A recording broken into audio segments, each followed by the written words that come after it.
The ceaseless drizzle that clung to the forgotten village of Ashworth-on-Tame was as persistent as John Watson's disquiet. Each droplet striking his surgery window was a tiny, rhythmic drumbeat against the backdrop of a world gone mad, a world he felt increasingly estranged from. Here, in this quiet eddy of Muggle life, his biggest daily battles involved diagnosing persistent coughs, mending farmers' broken bones, and reassuring anxious mothers. Meanwhile, beyond the wards of his modest practice, magic, once a source of wonder, now twisted into a weapon of terror, tearing apart the very fabric of society.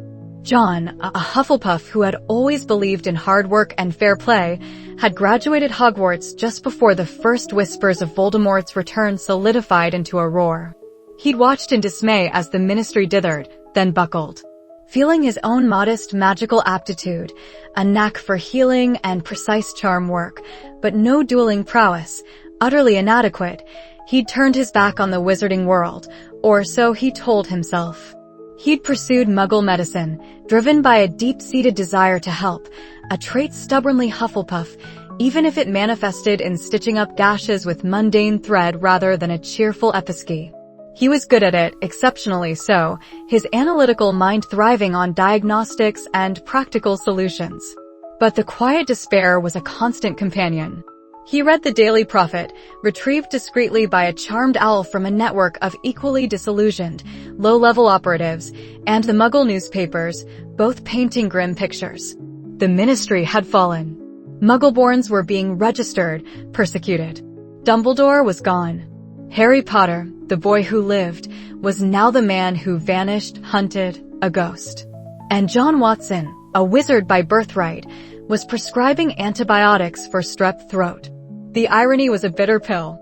He ran a hand through his slightly thinning brown hair, adjusting his spectacles. The surgery was neat, almost clinically sparse. A worn leather armchair, a heavy oak desk cluttered with anatomy texts and Muggle medical journals, and a potions cabinet disguised as an antique apothecary. Inside, alongside mundane salves and tinctures, were carefully brewed pepper-up potions and a few precious vials of skill-grow, ready for the odd wizarding casualty who stumbled his way, a rare occurrence, but he was always prepared. Just in case. Just in case he finally had a chance to do something useful. A gust of wind rattled the window, carrying with it the scent of damp earth and something else, something faintly metallic and acrid, like ozone after a lightning strike, but sharper, darker. Magic. Powerful magic, used with desperation. John froze. He hadn't seen magic of that intensity in Ashworth-on-Tame in years. His heart began a slow, heavy thud against his ribs. He instinctively reached for his wand, a trusty hawthorn and unicorn hair, hidden in a desk drawer. His fingers closed around the smooth wood, a familiar comfort. He cast a quick, silent detection charm, his brow furrowed. The air shimmered faintly, a residual trace of wards being broken, apparition tearing the fabric of space. Then came a sound, a faint groan, from his back garden. He moved silently, Muggle shoes barely whispering on the floorboards, easing towards the rear door. It led to a small, overgrown patch of garden, his only concession to a hobby. Peeking through the net curtains, his breath caught. 3 figures lay sprawled amidst his wilting rose bushes, tangled in a heap of rain-soaked cloaks and mud. They were young, barely adults, but their faces were etched with a weariness that belied their years. One was a girl, her bush of brown hair matted, a thin stream of blood trickling from a cut above her eye. Another, a lanky boy, cradled an arm at an unnatural angle, his face pale green with pain. And the third. John's analytical mind immediately cataloged the details. The dark, messy hair, the familiar scar like a jagged lightning bolt on his forehead, barely visible beneath a film of grime and sweat. The spectacles, broken but clinging precariously to his face. It was Harry Potter, the boy who lived, the man who vanished. And with him, Shirley, Ron Weasley, and Hermione Granger. They looked utterly, completely spent. Hunted. Exhausted. Like animals brought to bay. His self-doubt, his carefully constructed wall of detachment, crumbled. This wasn't some abstract war fought in headlines. This was real, bleeding, and right on his doorstep. The pragmatic doctor took over. He opened the back door, stepping out into the cold rain, his wand held loosely in his hand. "Don't move," he said, his voice low but firm, cutting through the drumming rain. "You're safe here, for now." Harry, who had been half-conscious, stirred at the sound of a new voice, his hand instinctively reaching for a wand that wasn't there. His eyes, emerald green but dulled by exhaustion, snapped open and fixed on John, filled with suspicion and a raw, desperate fear. Ron, seeing John, let out a choked gasp, pushing himself up despite his injured arm.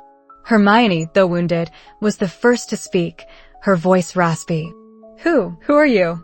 How did you find us?" John slowly lowered his wand, demonstrating he was no threat. He moved closer, assessing the damage. Harry had a nasty gash on his temple, still oozing, and his shoulder looked bruised. Ron's arm was definitely fractured, possibly dislocated, and he had numerous scrapes. Hermione's head wound looked superficial, but her ankle was swollen to the size of a grapefruit, threatening to burst the fabric of her boot. "My name is John Watson. Dr. Watson. This is my home, my surgery," he said, his voice calm, professional, despite the tremor in his hands. "And you didn't exactly find me. You landed in my prize-winning hydrangeas." He gestured wryly to the flattened, muddy blossoms. "Now, I strongly advise against moving. You're injured. All of you." Hermione's eyes, though still wary, widened slightly as she took in his professional demeanor, the clinical precision of his gaze. A doctor? A Muggle doctor." Her voice held a note of surprise, almost disbelief. "A Muggle-born doctor, actually," John corrected, his gaze unwavering as he knelt beside Hermione, examining her ankle. "Hufflepuff, graduated 96. Took Muggle medical studies instead of advanced charms. Turned out to be more useful in the long run, or so I hoped." He carefully peeled back a corner of her cloak. "This ankle needs immediate attention. And your head wound, though not deep, is still bleeding. Harry, your temple. Pressure needed. Ron, that arm is badly broken, possibly dislocated. I can feel the crepitus from here." He moved with an efficiency born of years of practice, pulling a clean handkerchief from his pocket and pressing it gently to Harry's bleeding temple. Harry flinched, but didn't pull away. The touch was surprisingly gentle, confident. "My wand," Harry muttered, his eyes darting around. "We lost. It was chaos." "No doubt," John said, not looking up, already rummaging in his pockets for his small, discreet medical kit, a Muggle one, filled with antiseptic wipes, bandages, painkillers, and a small, bright torch. "Don't worry about your wands right now. Priority 1 is keeping you alive and in one piece. We can worry about finding them or replacing them later." He shone the torch into Hermione's eyes, checking for concussion, then moved to Harry. His movements were swift, decisive, and entirely non-magical, yet profoundly effective. He disinfected Hermione's forehead cut with an alcohol wipe, eliciting a sharp hiss of pain, then carefully applied a butterfly bandage. You're good," Hermione admitted, her wariness slowly giving way to grudging acceptance. The relief of someone taking charge, someone who clearly knew what they were doing, was palpable. "Years of practice patching up clumsy muggles," John replied dryly, moving to Ron, who was still gasping, holding his arm. "This is going to hurt, Ron. A lot. But it'll be quicker this way." He produced a small vial of Muggle painkillers. "Take 2 of these. They're fast-acting. And don't argue." Ron, usually obstinate, was too much in pain to protest, swallowing the pills with a grimace. John then produced a collapsible splint from his kit, securing Ron's forearm with practiced ease. It wasn't perfect, but it stabilized the injury. "Why are you helping us?" Harry asked, his voice stronger now, though still filled with suspicion. "You're Muggle-born. The Ministry." "The Ministry is a joke, run by puppets," John cut him off, his voice hardening slightly. "And I'm a wizard, Harry Potter, just like you. And I have eyes. I know what's happening out there. I may be a Hufflepuff, but I'm not a fool. Or a coward. I've been watching, waiting, feeling utterly useless while everything burns." He met Harry's gaze head-on. This is my chance to not be useless. My oath, both as a doctor and a Hufflepuff, demands I help. Now, can you walk, or do I need to charm a stretcher? He then leaned in, lowering his voice. Look, I can offer you a temporary safe haven. My surgery is warded, discreetly, against magical detection, a combination of old Muggle anti-theft systems and a few well-placed disillusionment charms on the exterior. It's been untroubled for years. No one comes to Ashworth-on-Tame unless they're utterly lost or dead. He gave a mirthless chuckle. More importantly, I have medical supplies. Real medical supplies.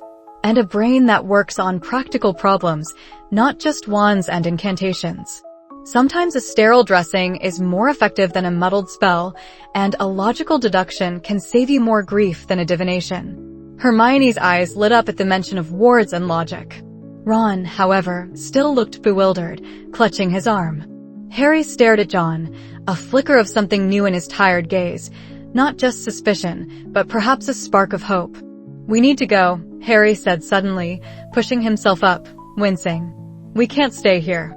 It's not safe. We're being tracked. Just as he spoke, a faint, high-pitched whine began to emanate from the very air around them, growing louder, closer. It was a sound John knew well, a telltale sign of tracking spells homing in, amplified by the residual magic of their arrival. It was immediately followed by a distinct crack, not of apparition, but something else entirely, something more aggressive, less precise. The sound of snatchers, perhaps, using their crude, violent methods to corner their prey. John swore under his breath. Too late for running then. They're practically on top of us. Come on, all of you inside. Now. He gestured frantically towards the open door. My wards might hold them off for a moment, but not for long. We'll need a plan. And you, Harry Potter, look like you need a proper diagnosis more than a hurried escape. He pulled a reluctant Harry towards the door, his mind already racing, evaluating the surgery's weak points, its hidden strengths, and the surprising versatility of Muggle implements. His Hufflepuff loyalty had been reawakened, his practical skills finally called into service. The game was on. Chapter 2. The small, forgotten cottage, tucked away in the deepest folds of the Pennines, was little more than a whisper of a home. Its stone walls were a tapestry of moss and lichen, its windows narrow slits against the brooding sky. Yet, for Harry, Ron, and Hermione, it was a sanctuary, and for John Watson, a quiet, almost clinical workspace. The initial hours after their arrival had been a blur of frantic activity. Watson, moving with an efficiency born of countless shifts in understaffed Muggle emergency rooms, had swiftly assessed the trio's injuries. Harry's ribs, though not broken, were fiercely bruised, and his arm sported a nasty gash from a rebounding curse. Ron had suffered a severe contusion to his leg, clearly the result of a magical impact, and several nasty rope burns from a botched escape. Hermione, though outwardly the most composed, had a deep, festering cut on her forearm, not magical in origin but suspiciously jagged, and the telltale shimmer of residual hexes clinging to her aura. Watson had worked methodically. He'd cleaned Harry's wound with sterilized Muggle saline before sealing it with a deft episki, supplementing the magical healing with a Muggle antiseptic ointment to prevent infection, a concept often overlooked in the wizarding world. For Ron's leg, he'd gently massaged a soothing liniment into the bruised muscle, then used a careful brachiomemento to accelerate the healing of the soft tissue, followed by a firm compression bandage. Hermione's cut proved trickier. It had been inflicted by something mundane, yet coated with residual dark magic, hindering normal healing. Watson meticulously cleaned it, drawing out splinters of what looked like rusted metal with a delicate accio, then applied a strong antibiotic paste of his own creation, a blend of Muggle science and obscure herbal remedies he'd researched in his downtime, before casting a vulnera sinenter with a focused, almost clinical precision. As the immediate crisis subsided, a quiet, almost awkward gratitude settled over the cottage. Hermione, her face pale but her eyes sharp, had watched him throughout, a flicker of professional curiosity in her gaze. Harry, wincing as he shifted, simply nodded his thanks. Ron, however, still nursed a healthy dose of suspicion. So, you're a doctor then? Ron asked, his voice rough as Watson finally sat down, rubbing the back of his neck. A Muggle doctor? Among other things, Watson replied, a faint smile touching his lips. I also have a degree in advanced herbalism, and I did pass my NEWTS in charms and potions. He didn't mention the Hufflepuff common room, a detail he suspected wouldn't exactly inspire confidence in this particular company. Right. And you just happen to be here. Ron pressed, clearly not satisfied. Fate, I suppose, Harry interjected, sensing Watson's discomfort. He looked at Ron pointedly.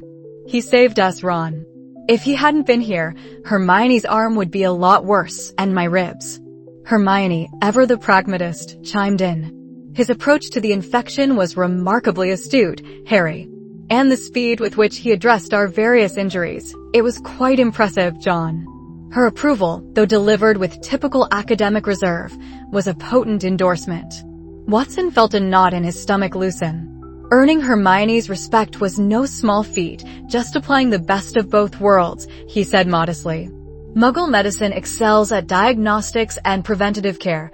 Magic handles the truly impossible. He spent the rest of the day observing them as they rested. He noted the dark circles under Harry's eyes, the haunted quality of his gaze. Ron's bravado couldn't quite hide the underlying fear and exhaustion. Hermione, despite her quick recovery, was clearly under immense pressure, her mind already racing ahead. They were heroes, yes, but they were also just 3 teenagers, stretched thin, worn down by a war no one their age should have to fight. As evening drew in, the trio, feeling somewhat restored, began to talk shop. The cottage, now warded against intrusion by Hermione's diligent work, offered a brief respite from the constant paranoia. Harry pulled out a tattered piece of parchment, Dumbledore's familiar elegant script dancing across it. We've been stuck on this for days, Harry sighed, running a hand through his perpetually messy hair. It's about a Horcrux, we think. Dumbledore left it in his will, along with the snitch and the book. It's got to be a clue to the next one. Watson leaned forward, his analytical mind already whirring. He felt a surge of purpose, a familiar thrill that often accompanied a complex medical puzzle. This was what he had yearned for. Hermione smoothed the parchment. Where the heart of the beast beats no more, and the breath of the forgotten weaves a silvery path through stone, there lies the last true whisper of the old blood, guarded by the shadows that never flee, she read aloud, her brow furrowed. We've scoured every historical text, every magical map for old blood lineages or forgotten beasts. We've even looked into ancient transfiguration spells 4 silvery paths through stone. Nothing fits. Ron snorted. Sounds like something out of a bad children's story. Or a particularly cryptic divination exam. Watson listened intently, not just to the words, but to how they were struggling. Hermione was trying to map magical concepts onto specific historical or geographical points. Harry was trying to remember Dumbledore's specific inflections or known magical interests. Ron was just frustrated. May I? Watson asked, extending a hand for the parchment.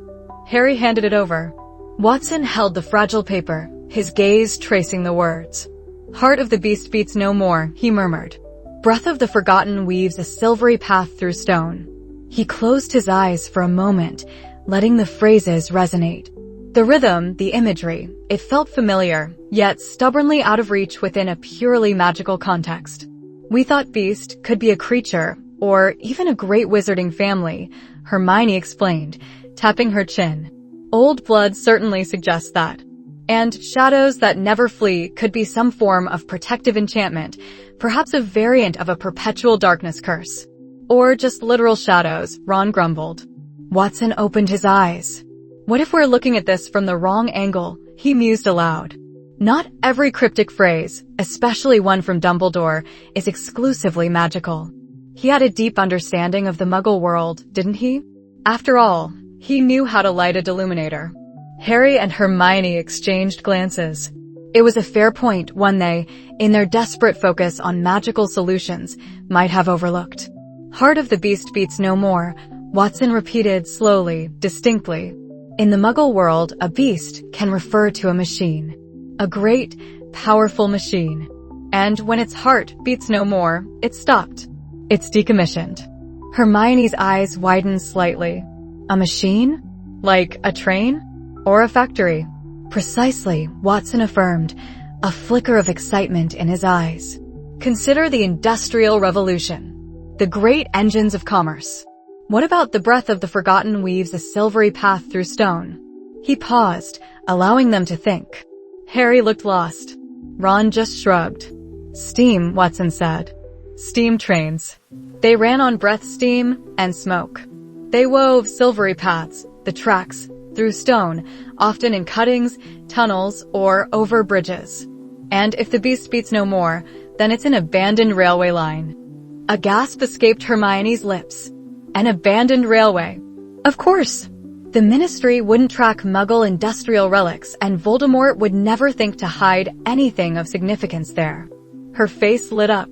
And the old blood, not a family, but perhaps something ancient placed there by one? Something that predates the industrial age, but was then encased or hidden by its construction. It fits Dumbledore's style, Harry said, a glimmer of hope in his eyes. He always said the safest places to hide things were often right under people's noses, in plain sight, or in places no one would think to look. Watson nodded, feeling a quiet satisfaction blossom in his chest. And guarded by the shadows that never flee? That could be literal, Ron said, suddenly more engaged. An abandoned tunnel, maybe. Or a deep ravine the tracks run through, always in shadow. Or a station that's now just ruins, overgrown and dark, Harry added, his mind already piecing together possibilities. Hermione, ever the researcher, pulled out a stack of maps, ignoring the magical ones and reaching for a dusty Muggle road atlas. Abandoned railway lines. There were hundreds across Britain in the last century. We need to narrow it down. Does Old Blood suggest a specific region? Or silvery path through stone imply particular geology? Watson considered. If it's a Horcrux related to Voldemort's past, then the location might connect to his ancestry or early life. The Gaunts, the Riddles. Little Hangleton. Are there any significant abandoned lines near there, or places of similar historical neglect? Hermione's fingers flew across the map. Little Hangleton. It's quite rural. But there was a major branch line, built in the late 1800s, that ran through that area connecting to a larger industrial hub. It was closed down in the 1960s. There's an old viaduct mentioned, and a particularly long tunnel that was prone to flooding and collapses. She pointed to a faint, dotted line on the map. The Blackwater Junction line. It ran right through the valley that connects to the Riddle estate lands. Harry stared at the map, then at Watson, a profound shift in his gaze. That's it, he said, his voice quiet but firm. That has to be it. No one would ever think to look there. Ron whistled softly. A Muggle railway line. Never would have thought. Good on you, John. The grudging respect in his voice was clear. Hermione looked at Watson, her admiration undisguised. Your deduction was brilliant, John. Absolutely brilliant. You saw what we, with all our magical knowledge, completely missed. Watson felt a warmth spread through him. This was it. This was the contribution he'd yearned to make. His Muggle logic, his unique perspective, had found its place. He wasn't just a medic, he was a valuable mind. So, the Blackwater Junction line, Harry said, tracing the path with his finger. Specifically, the old tunnel or viaduct. That's where we go next. His eyes, though still weary, now held a renewed spark of determination. A thrill, a mixture of anticipation and dread, coursed through Watson. He had helped them find the next piece of the puzzle. Now came the hard part, facing whatever dangers lay hidden within the forgotten shadows of that abandoned Muggle world, an arena where traditional magic might not be enough. He just hoped his unique blend of skills would continue to prove indispensable, not only in deciphering clues, but in navigating the peril ahead. The clock was ticking. Their respite was over. Tomorrow, they would hunt. The biting wind howled across the desolate expanse of Bodmin Moor, tugging at their cloaks and biting at exposed skin. Below the skeletal branches of ancient oaks, a ring of jagged standing stones stood sentinel, weathered by centuries of wind and rain. This was the presumed location of Helga Hufflepuff's lost goblet, now a Horcrux. Dumbledore's notes had been frustratingly vague, hinting at an unassuming descent and a test of true worth, but Hermione's research had pointed them to this specific, rarely visited site. Merlin's beard. It's bleak out here, Ron muttered, shivering despite his thick woolen scarf. You'd think a Hufflepuff treasure would be hidden somewhere, cozier. It's about loyalty and trust, Ron, Hermione replied, her breath misting in the air. Not necessarily comfort. And Dumbledore often chose places that required more than just brute force to find. She consulted a tattered map, tracing a finger across the worn parchment. The entrance should be near the largest stone, almost entirely obscured by bracken. John Watson, his medical bag slung securely over his shoulder, scanned the landscape with a practiced eye. His Hufflepuff loyalty stirred, a deep-seated pride in finding something so intrinsically linked to his house. Yet, the doctor in him noted the treacherous footing, the low visibility, and the increasing chill that promised hypothermia if they lingered too long. Keep an eye on the ground, everyone, he advised, his voice calm. Muggle traps are often designed to be tripped by carelessness, and wizarding ones are no different in principle. Harry, his hand never far from his wand, nodded grimly. Agreed. Let's be careful. They found it as Hermione predicted, a moss-covered fissure almost invisible beneath a thick tangle of gorse. With a series of carefully cast reducto spells from Harry and Ron, the gorse was cleared, revealing a dark, narrow opening leading downwards. Looks like an old smuggler's tunnel, or perhaps a forgotten mineshaft, Watson observed, peering into the gloom. The air is stale, but surprisingly breathable. No immediate signs of collapse, but the rock looks unstable. Hermione conjured a luminous orbs, sending it ahead to illuminate the path. Ancient magic, she murmured, a frown creasing her brow. The wards aren't exactly active, but there's a strong residual field. Like the stone itself is imbued with intent. The tunnel sloped downwards, winding like a serpent into the earth. After several tense minutes, the passage widened into a circular chamber, its walls carved with intricate, faded runes that pulsed faintly in the orb's light. In the center, perched on a crumbling stone pedestal, sat a small, unadorned silver goblet. It radiated a cold, oppressive aura that seemed to suck the warmth from the air. There it is, Harry breathed, his voice tight. A shimmering, almost imperceptible film covered the floor between them and the goblet. It rippled slightly, like heat haze, distorting the ancient runes beneath it. Stay back, Hermione warned, raising her wand. This is no ordinary floor. It feels alive. She cast a quick hominum revelio and a series of diagnostic charms. No visible curses, no obvious tripwires. But the magical resonance is erratic. It's like the air itself is unstable. She took a cautious step forward, then froze. It's a pressure field, or a weight-sensitive ward. But it's not simply too much weight. It's something else. What else? Ron asked, peering nervously at the shimmering floor. Can't we just Wingardium Leviosa over it? Too risky, Harry said immediately. We don't know what it reacts to. Last thing we need is for the whole chamber to collapse. Watson squinted, his analytical mind already at work. He pulled a small, battered magnifying glass from his bag, a relic from his Muggle medical studies. He leaned in close to the shimmering field, his gaze sweeping across the floor, then up to the ancient runes on the walls. It's not uniform, he murmured, more to himself than the others. The shimmer is stronger in some places, weaker in others. And look at the runes on the floor. They're chipped, some are entirely missing. But the ones closer to the goblet seem more intact. Hermione, still carefully prodding the field with faint detection spells, gasped. He's right. The runic sequence is almost complete directly in front of the pedestal, but severely damaged near the entrance. It's not a standard ward. It's a localized atmospheric distortion field, designed to react to imbalances. Imbalances? Harry echoed. Yes. If the magical energy or physical weight placed upon a damaged rune isn't perfectly stable, it reacts violently to try and restore equilibrium.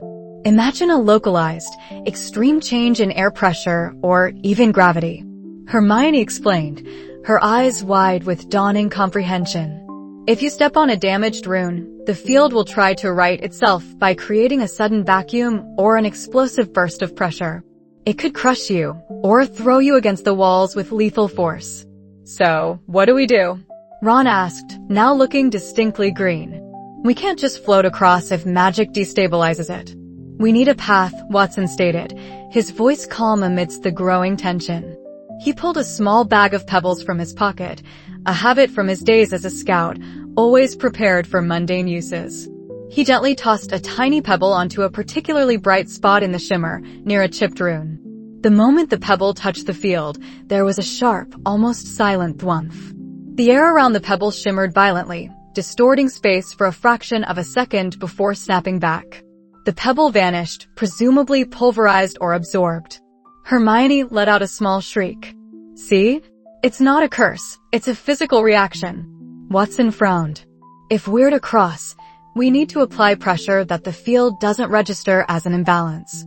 Or find a path of perfectly formed runes where the field can tolerate a stable input. He looked at Hermione. Are your detection spells able to differentiate between perfectly formed and damaged runes beneath the shimmer? Hermione closed her eyes, concentrating intensely. After a moment, she opened them, looking exhausted. The ancient magic interferes too much. I can sense the potential for instability, but not the precise structural integrity of each rune.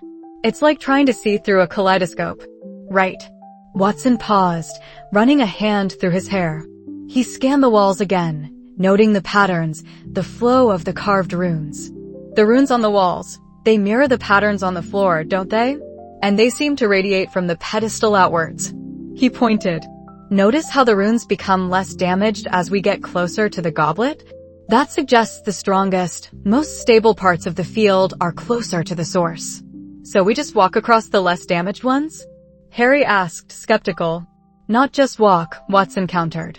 We need to understand how it's sensing us.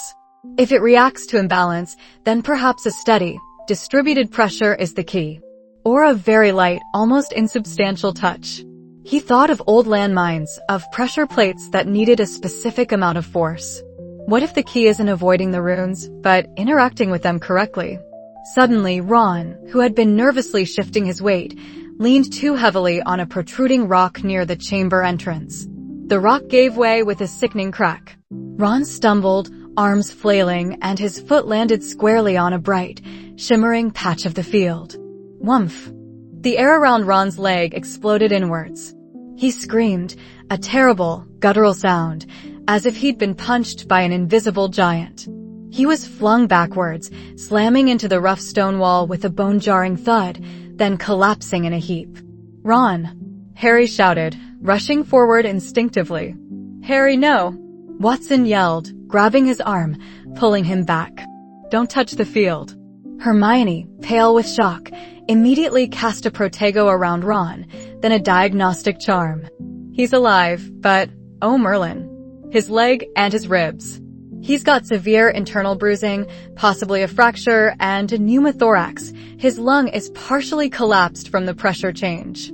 Watson was already by Ron's side, ignoring the lingering magical energy radiating from the floor. He knelt, his medical bag open. Concussion, too, I expect, from hitting the wall. He gently pressed against Ron's chest, listening intently, his face grim. Lungs are shallow. Ribs feel distorted. Can't see any obvious external wounds, but the internal trauma will be significant. Can you heal him? Harry demanded, his eyes wide with fear for his friend. Not entirely, not quickly, Watson admitted, his hands already working. He pulled out a roll of Muggle bandages, a small vial of strong pain potion, and his wand. I can stabilize him, ease the pain, prevent further collapse. But it's beyond my immediate capacity to fully mend a fractured rib and collapsed lung in a hostile environment. He whispered a basic episki to try and knit Ron's leg, but the ancient magic still lingering in the air seemed to repel it. Healers can reknit bones in seconds. Hermione exclaimed, distraught. Modern magical healing relies on a harmonious magical environment, Watson said, focused on Ron. This ancient magic is disruptive, aggressive. It rejects outside interference. My best bet is to use Muggle methods to stabilize the physical damage and low-level, non-reactive healing charms to support, not overtly change, his physiology. He quickly administered the pain potion to Ron, who moaned and coughed, slowly regaining a semblance of awareness. Watson then used his wand to reinforce the weak ribs with a light, almost invisible magical splint, an application he'd learned in his Hufflepuff healing course for minor sprains, adapted with his Muggle knowledge of thoracic support. He then wrapped Ron's chest tightly with the bandages, creating a makeshift compression to aid his breathing, carefully avoiding the most painful areas. For the leg, he fashioned a rudimentary splint from a discarded piece of wood he found in his bag, securing it firmly. "All right, Ron," he murmured, wiping sweat from his brow. "You're going to be okay. It's going to hurt, but you're stable. Just breathe slowly." Ron gasped, his eyes fluttering open. "W. Watson, my leg. I know. We'll get you out of here, I promise. But first, we get that goblet." Watson looked at Harry and Hermione, his expression resolute. "That goblet is the source of this oppressive magic. The sooner we get it, the sooner we can get Ron to proper help." "But how do we cross?" Harry asked, despair in his voice. "If even a pebble triggers it, and Ron's hurt." Watson looked back at the shimmering floor, then at the runes on the walls. His eyes narrowed. "Hermione, you said it reacts to imbalance. What if it's not about avoiding pressure, but about distributing it? The runes are like circuits. If a circuit is damaged, it reacts to any input. But if it's complete, it might just allow a stable flow." "A stable flow," Hermione repeated, her mind racing. "But how do we provide that? And identify the intact runes?" "Look at the carvings on the wall," Watson instructed, pointing with his wand. "The lines, the flow. They're a map. They show the path of the original ritual, the path of the magic's integrity." He leaned closer to the floor, eyes darting, comparing the faint patterns of the wall runes to the obscured ones on the floor. There are faint, almost invisible lines on the floor where the shimmer is thinnest. Those are the stable points. The full, unbroken runes. He took a deep breath. It's a pattern recognition test. And a test of controlled, even movement. The ancient wizards weren't always about brute force spells. They valued precision, insight, and a certain respect for the magic itself. "So, what's the plan?" Harry asked, his gaze fixed on Watson, a flicker of hope in his eyes. "We follow the lines," Watson said. "And we distribute our weight. Harry, you're the heaviest. You go first." But not alone. Hermione, use a subtle Levioso charm on Harry, just enough to lighten his step by, say, 20%. Not enough to disrupt the field, but enough to reduce the impact. "And Harry, you need to walk as if you're treading on ice. Slow, deliberate, evenly paced steps. No sudden movements. Place your whole foot down at once, distributing your weight, like a cat. And follow my directions. I'll call out the path." Hermione looked terrified, but determined. 20%. "I can do that, but it has to be perfectly steady." "I have faith in you, Hermione," Watson said, his voice firm. He then turned to Harry. "Can you do it, Harry? The precision? The control?" Harry took a deep breath, his jaw set. "I can. Just tell me where." Watson pointed with his wand, tracing an almost invisible path across the shimmering floor. "First step, there. Slow. Even. Now." Harry nodded, his eyes fixed on the spot Watson indicated. Hermione held her wand steady, a faint silver glow emanating from its tip, connected to Harry. With agonizing slowness, Harry lifted his foot and placed it down. The field rippled, but there was no oomph. "Good," Watson whispered. "Next, to your left, slightly forward. The line curves. Follow it." Step by painstaking step, guided by Watson's sharp eyes and Hermione's unwavering charm, Harry navigated the treacherous path. His concentration was absolute, every muscle tense. Watson's voice was a low, steady drone, guiding him with an almost surgical precision. Finally, Harry reached the pedestal. He didn't hesitate, snatching the silver goblet from its perch. The moment his fingers closed around it, the shimmering field across the floor flickered, then vanished entirely, revealing the true, ancient stone tiles, some chipped, some pristine. The oppressive cold in the air eased slightly. "You did it, Harry," Hermione cried, relief washing over her. Harry hurried back across the now-safe floor, goblet clutched in his hand. Ron, still groaning but able to sit up, managed a weak grin. "Bloody brilliant, Watson," Ron rasped. "Never thought Muggle walking lessons would save my life." Watson offered a tired but triumphant smile. "It's not just about what spells you cast, Ron. It's about how you approach the problem. And sometimes, the most elegant solution is the simplest, combined with a healthy respect for physics." He helped Ron to his feet, supporting him firmly. "We need to move quickly. That goblet is radiating dark magic, and Ron needs proper magical healing." As they began their ascent, the air in the chamber shifted, a faint, chilling whisper rising from the now empty pedestal. It wasn't a threat, but a lament, a sigh of ancient magic finally disturbed. Watson glanced back, a prickle of unease running down his spine. They had retrieved a Horcrux, but something felt incomplete. The world outside, the Ministry, Voldemort, they hadn't forgotten them. And the goblet, clutched in Harry's hand, still pulsed with a malevolent energy, a silent promise of the horrors yet to come. The hunt was far from over, and the price of victory was mounting. The world had shrunk to the rhythmic wheeze of Ron's breath and the metallic tang of blood in the air. The exhilaration of the locket's destruction, the triumphant flash of fiend fire, had been brutally extinguished by the ambush that followed. A desperate scramble, a flurry of curses, and then Ron had fallen, a jagged tear blooming across his side where a dark, obsidian blade, likely cursed, had found its mark. They were huddled in a cave mouth, far from anywhere, the wind a mournful keen around them. Hermione clutched Ron's hand, her face streaked with dirt and tears, muttering desperate healing charms that barely seemed to slow the insidious spread of a dark, bruising stain beneath the skin. Harry, wand gripped tight, stared out into the driving rain, his shoulders hunched, the burden of their mission pressing him into the earth. Despair, thick and cloying, choked the air. Watson, however, had no time for despair. He was already working. He'd torn strips from his own shirt, improvising a bandage to staunch the worst of the arterial bleed.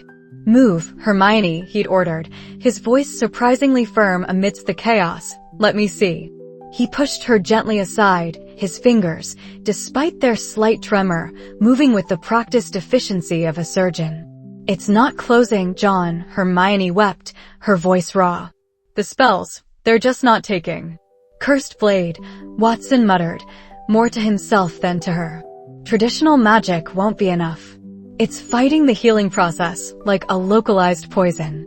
He ripped away Ron's soaked shirt, exposing the ghastly wound. The flesh around it was already blackened, the skin cold to the touch.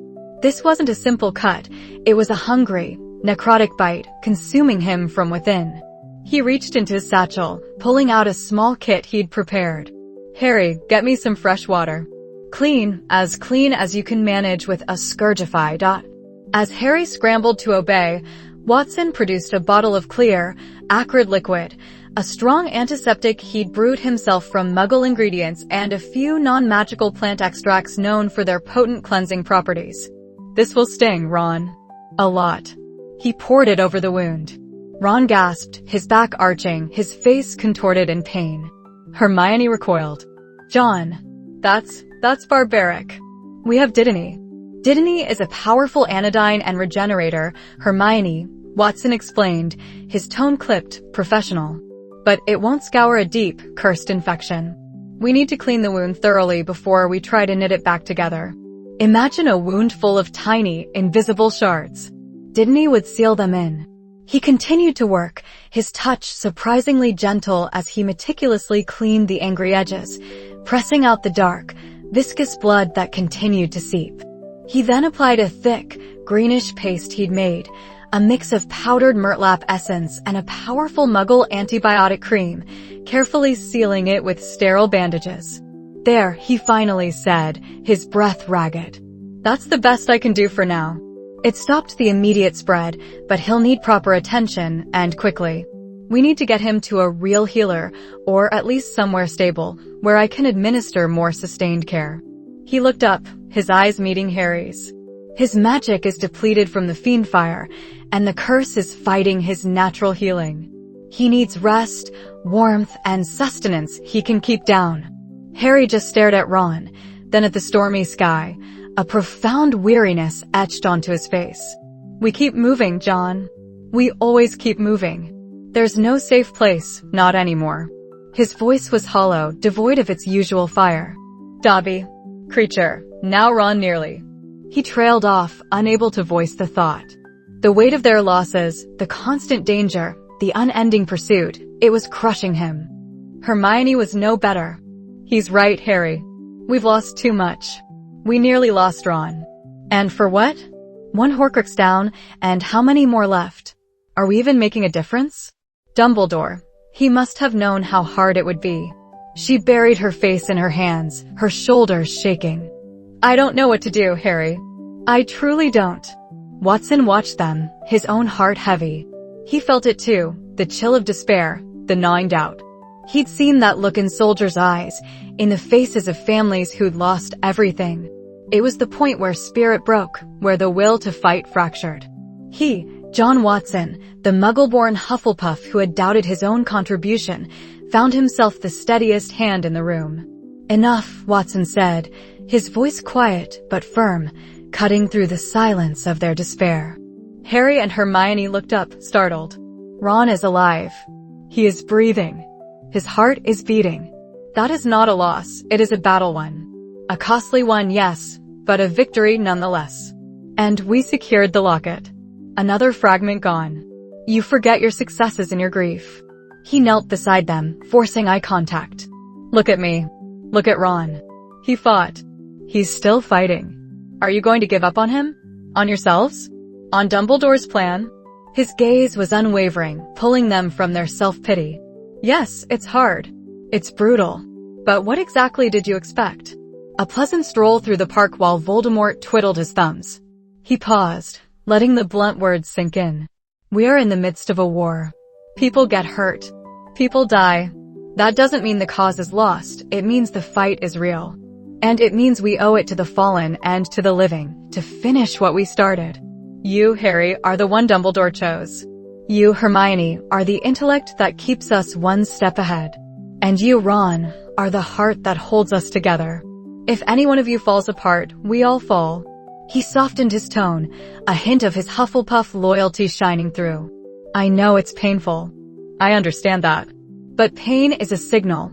It tells us we're still alive. And it tells us what we need to protect. Right now, we need to protect Ron, and we need to protect this mission. He shifted, picking up a tattered map that Hermione had dropped earlier, a copy of the one from Dumbledore's will, annotated with cryptic symbols. He had studied it before, trying to make sense of the erratic jottings. He dismissed some of them as irrelevant, Dumbledore's eccentricities. But now, with the memory of the locket's destruction fresh and Ron's injury a stark reminder of Voldemort's dark power, a new perspective solidified. Voldemort doesn't hide his Horcruxes randomly, Watson mused aloud, tracing a finger across a faded ink mark on the map. He hides them in places significant to him, to his past. We know this. The orphanage, the Gaunt Shack, the Chamber of Secrets, Hogwarts itself. He looked up, his eyes suddenly bright with a deduction. But what if he also considers the manner of their discovery? The risks involved.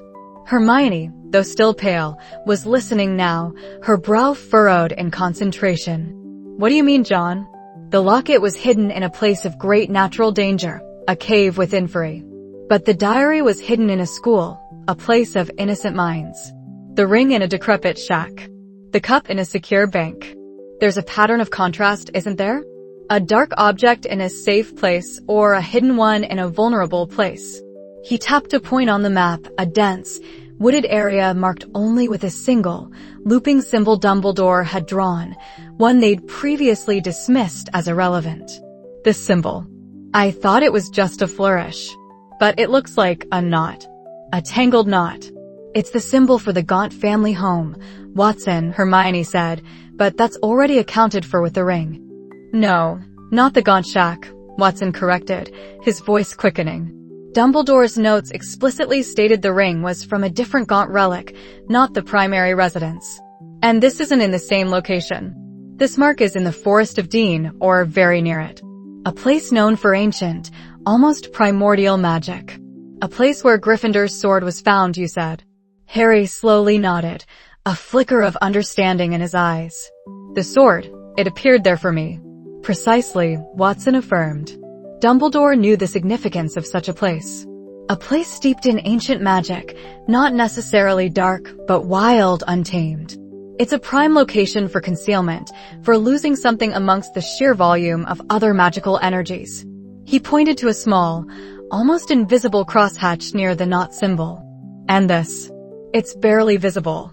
I dismissed it as a printing error.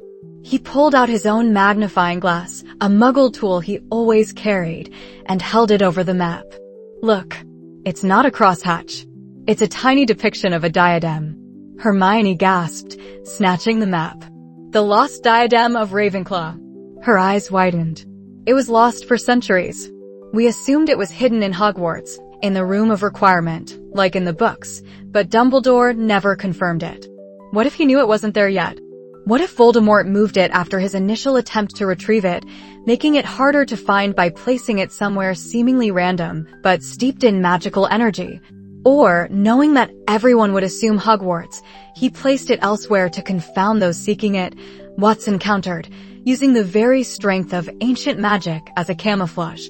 We always think in terms of wards and curses, but what about sheer magical static? A needle in a haystack of magical energy. He tapped the diadem symbol. And the knot? It's not just a Gaunt family symbol. It's a symbol of entanglement, of being lost.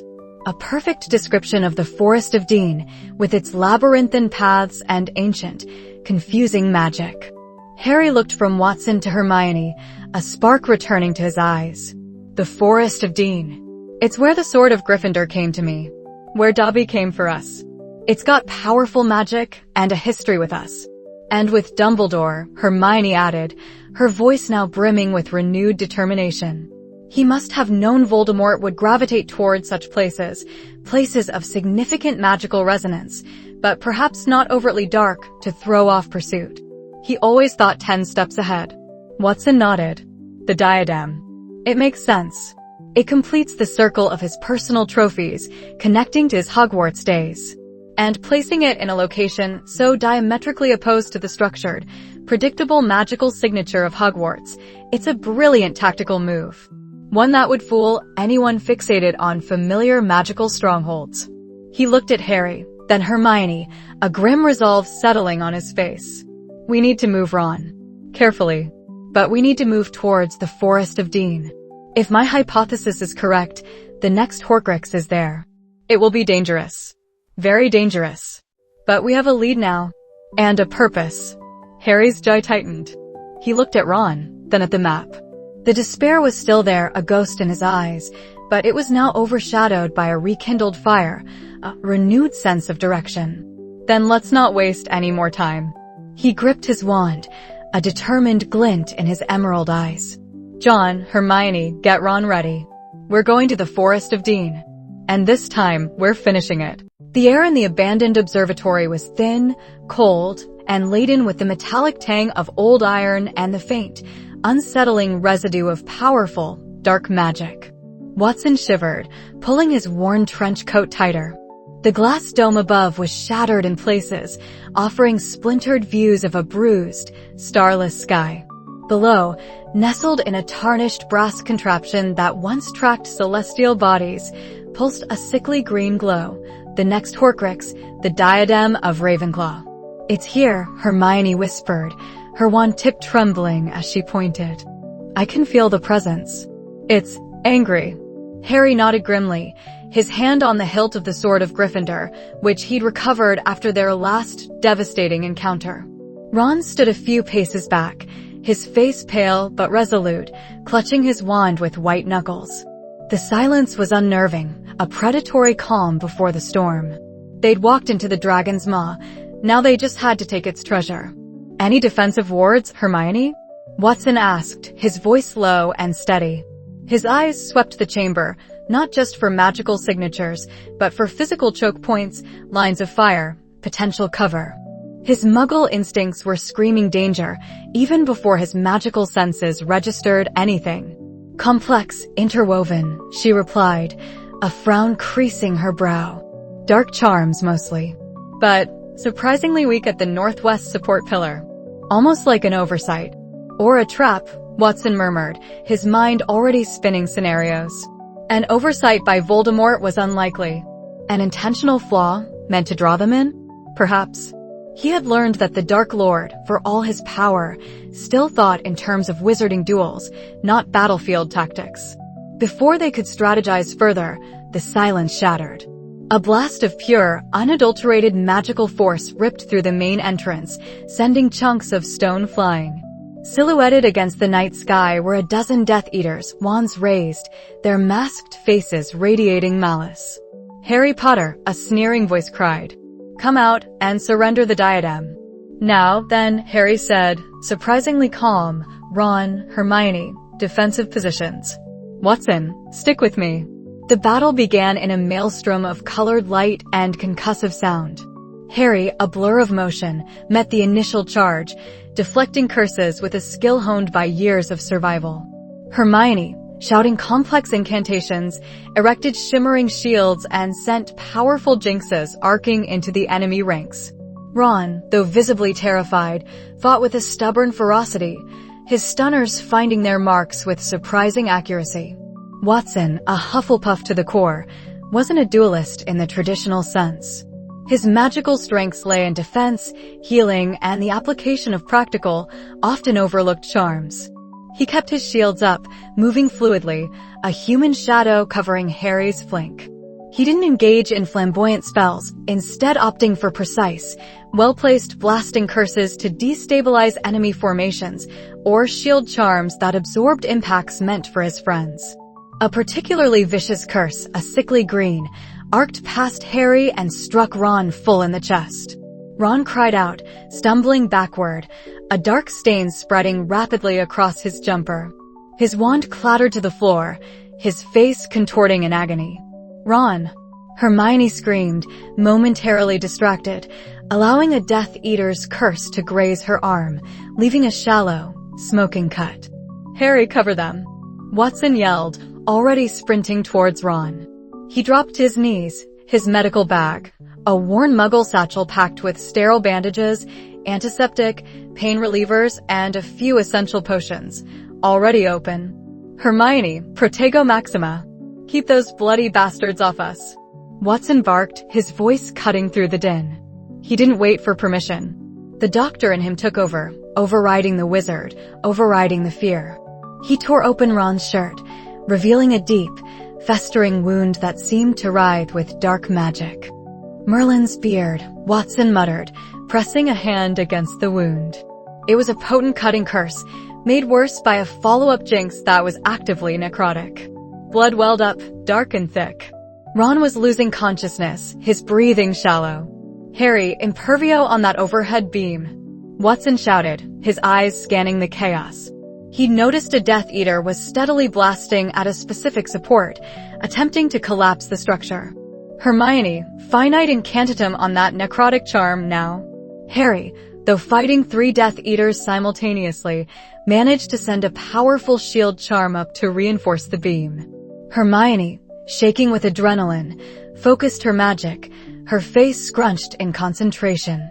A faint golden light enveloped Ron's wound, and the dark tendrils seemed to recede, but the physical damage remained. "Good," Watson said, his tone clipped. "Now, hold him steady, Hermione. This will hurt." He didn't hesitate. Pulling out a roll of sterile gauze, he pressed it firmly over the gaping wound. Ron convulsed, a ragged groan escaping his lips. "It's infected, probably cursed, but the immediate threat is hemorrhage and shock," Watson explained, thinking aloud, his fingers expertly tying a pressure bandage. He then produced a wide belt from his bag, fashioning it into a makeshift tourniquet for Ron's chest, tightening it just enough to stem the worst of the arterial bleed without cutting off all circulation. "Harry, they're too concentrated," Watson yelled, his eyes now sweeping the battle again, even as he rummaged for a pain-relieving potion. Their left flank. The support pillar Hermione mentioned earlier. It's still weakly warded. Use Confringo on it. Harry, mid-duel, seemed to hesitate for a fraction of a second, but Watson's conviction was absolute. He trusted Watson's analysis implicitly now. With a roar, Harry pivoted, sending a massive blasting curse towards the targeted pillar. The weakened wards there simply crumpled, and the ancient stone groaned, cracks appearing instantly. Dust and debris rained down, creating a thick, blinding cloud that briefly disoriented the Death Eaters. Now, Hermione, follow up with a wide-area expulso on that pillar. Watson commanded, still adjusting Ron's position, giving him a sip of the potion. Create a diversion. Hermione, seizing the opportunity, sent a powerful explosive charm, and the pillar, weakened by Harry's attack, buckled entirely, sending a cascade of stones and dust crashing down. 2 Death Eaters were caught in the immediate collapse, their screams cut short. The rest scattered, their formation broken, their lines of sight obscured. Harry the diadem. Watson yelled. Now's your chance. Harry didn't need to be told twice. He surged forward through the dust, Ron's sword appearing in his hand as if by magic. The remaining Death Eaters, disoriented and thrown into chaos, struggled to regroup. Hermione, now free from defensive duty, began sending torrents of curses into their ranks, further pressing their advantage. Watson, after a quick, focused healing charm on Ron's wound to seal it, albeit temporarily, then a stasis charm to prevent further necrosis, rose, wand gripped tightly. He didn't have Harry's offensive power, nor Hermione's spell repertoire, but he had something else. He had an understanding of physical space, of cause and effect, of vulnerabilities. He quickly cast a string of low-level blinding charms and disorientation hexes, targeting specific Death Eaters who were attempting to cast powerful offensive spells. These weren't intended to defeat them, merely to break their concentration, to buy Harry precious seconds. He even conjured a thick, noxious green smoke using a poorly understood transfiguration spell, aiming it directly into a pocket of regrouping Death Eaters. It wasn't elegant, but it was effective, causing them to cough and choke, their curses going wild. Harry reached the diadem, pulling it from its perch. With a guttural roar, he plunged the sword of Gryffindor through its shimmering, hateful form. A high-pitched, inhuman shriek echoed through the observatory, a sound of pure agony and despair, and then the sickly green light flickered, dying out completely. The diadem split, crumbled, and disintegrated into dust. The remaining Death Eaters, sensing the destruction of their master's tether to life, hesitated. They looked around, their morale visibly plummeting. Without the Horcrux's dark power emanating from the room, the fight felt empty. Fall back, one of them shrieked, and in a flurry of black cloaks and loud cracks, they disapparated. Silence descended once more, but this time, it was the silence of triumph, of exhaustion. Hermione, tears streaming down her face, rushed to Harry, embracing him fiercely. Harry, breathing heavily, leaned against her, the sword of Gryffindor still in his hand, its blade now clean and shimmering. Watson was already back at Ron's side, checking his pulse, assessing the effects of the potion. Ron was still unconscious, but his breathing was more regular, the dark magic no longer visibly festering. "How is he, John?" Harry asked, his voice hoarse, rushing over with Hermione. "Stable, for now," Watson said, a weary but resolute look on his face. "The necrotic curse is arrested, the bleeding stopped.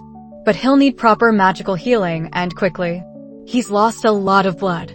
He's lucky he's a wizard, or that wound would have been fatal within minutes." Hermione conjured a stretcher, and carefully, they levitated Ron onto it. Watson, ever the physician, directed them on how to move him to minimize further injury. As they prepared to disapparate, Watson looked back at the ruined observatory, at the scattered debris, and the lingering scent of battle. He felt a profound weariness, but also a surge of something else. It wasn't pride, not exactly. It was a deep, quiet satisfaction. He had seen the raw, unbridled power of dark magic, the relentless fury of the Death Eaters. And he had, using his unique blend of Muggle practicality and wizarding knowledge, made a difference. He hadn't just stood by, he had been indispensable. The self-doubt that had clung to him for so long, that had questioned the efficacy of his non-traditional approach, was finally beginning to dissipate. "That's two down," Harry said, looking at Hermione. "Dumbledore's diary, the diadem. And the locket," Hermione corrected, a ghost of a smile on her face. "3. We're getting closer, Harry." Harry nodded, his gaze distant. "Yes, closer. But I can feel it. Voldemort. He knows. He felt that. He's tightening his grip. The next one won't be like this. The next one will be worse." He looked at Watson, a new, profound respect in his eyes. "We couldn't have done that without you, John. Not like that." Watson simply nodded, a faint smile playing on his lips. The war was far from over. Voldemort would adapt, and his next offenses would be even more brutal, more cunning. Harry was right, the coming trials would be worse. But Watson, once a cautious, self-doubting doctor, now understood something vital. He was no longer just a Muggle-born Hufflepuff on the fringes. He was a strategist, a medic, a vital component in this fight. He was ready for worse. He had to be. For Harry, for Ron, for Hermione. For the wizarding world. For a future where a pragmatic Hufflepuff's hypothesis might just save them all.